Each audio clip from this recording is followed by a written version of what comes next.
What's going on? It's your boy CJ Goodfella back with the Boxing Clinic. One time for the one time, man.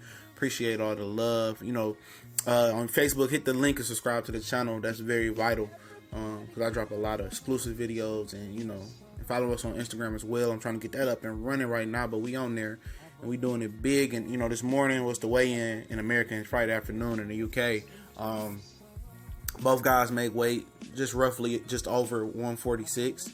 Under the 147-pound welterweight limit, which is good. I knew Kell Brook would make the weight. When I just been watching him closely, and they test his blood for how many minimum carbs he need to train during the day. Some meals he don't eat carbs. I just didn't have a good intel on how Errol Spence makes weight. It's not really as publicized as Kell Brook is, or accessible as Kell Brook making weight. You see, both guys look great. People talking about, Kell's face looks sunk in and how Earl his face was looking drained. I don't care about none of that. As long as they make the weight, I'm cool with it. You make the weight, there's no debate and no excuses. When people talking about, I hope Kell Brook, can come back down and weight and be comfortable. I'm not trying to hear that shit. Even though I'm picking Kell Brook, I'm not trying to hear it. Because Earl walks around at 180. I think Roberto Duran used to blow up to 180 and make like 135 and then weight 147 with the Sugar Ray Leonard fight. And it's, I just don't want to hear it. Errol Spence comes down from 180 to 147. I'm pretty sure Kell Brook walks around that after the Golovkin fight. So at the end of the day, I'm not trying to hear them excuses. At the end of the day, I don't want to hear no excuses. If it's an ugly decision, then it's not an excuse. That's a concrete, questionable thing to question, you know what I mean? But as far as the fight, like I said, man, I hope Earl comes behind that jab because he come down the pipe. Kell Brook has one of the best jabs in the game, and he mixes probably the best 1-2 combination. And he likes to throw the straight right. He's a real patient fighter in the pocket. And a lot of fighters can't fight in the pocket. I think Kell Brook and Danny Garcia are two of the best fighters that can sit in that pocket that's active right now.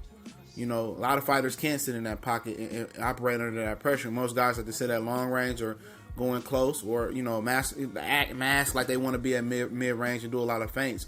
But, Kell Brook does work for mid-range, and Earl's, he wants to come down the pipe and be aggressive and test the body, rip the body and beat the head and be the boss. But like I said, Kell can't let him do that. But I just don't hear no excuses after the fight, as long as it's not an ugly robbery.